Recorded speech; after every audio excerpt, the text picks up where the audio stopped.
कुतुब मीनार रहे तो रंगला इंडिया गेट ए बालो रंगला इंडिया गेट ए बालो साचहु के बाड़ पगले ए बालो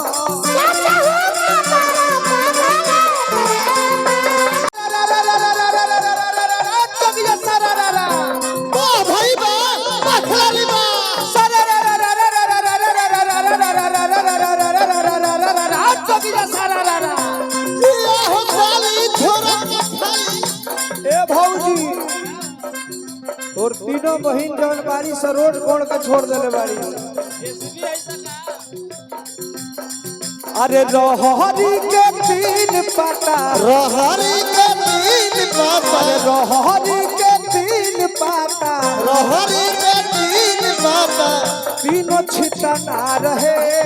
तीनों छिटना रहे भौजी के तीनों बहनिया तीनों का तीनों खिला रहे भौजी के तीनों बहनिया अरे भौजी के तीनों बहनिया तीनों का तीनों खिला रहे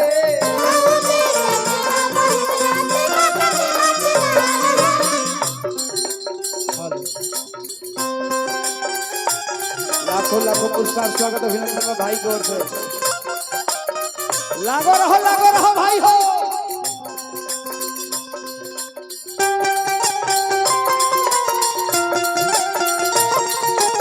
एक त्रिपुरारी बाबा तुम्हें भैया हो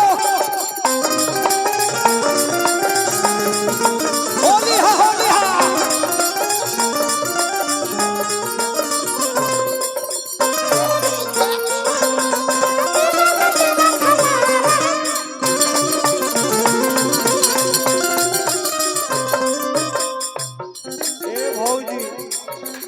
तो बड़की जानतिया सब कैल सरबिया से लभ तनी सुनल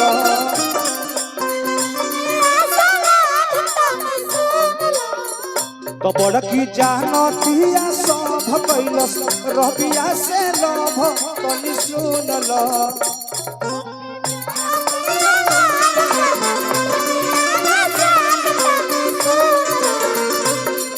अरे रहरी में घूमी घूमी रहरी में घूमी घूमी रहरी में घूमी घूमी रहरी में घूमी घूमी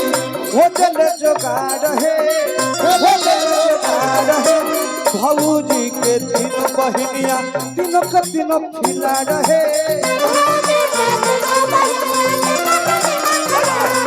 अरे भौजी के तीनों बहनिया तीनों का तीनों खिला रहे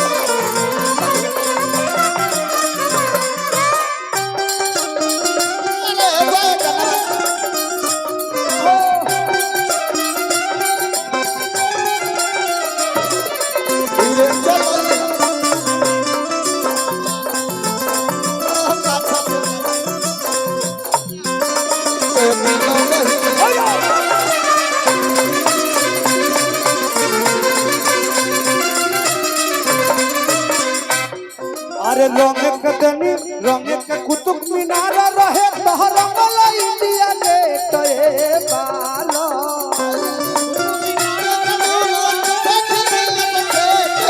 अरे रंग के कुतुब मीनार रहे तो रंगला इंडिया गेट ए बालो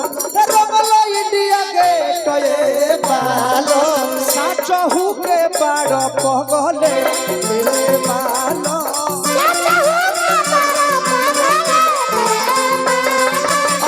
चहु के बाड़ो पगले तो ये बालो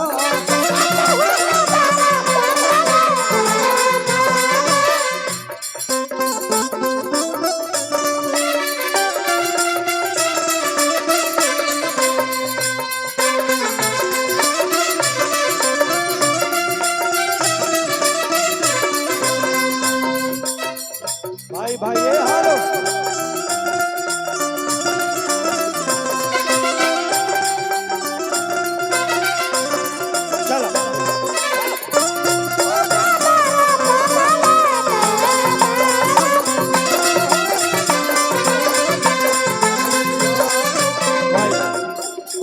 बस बस बस अब बहुत सारे कलाकार लोग नरमुंडा जी सबको गवाइए, हाँ? समय कम है, हम लोग बैठे हैं अभी।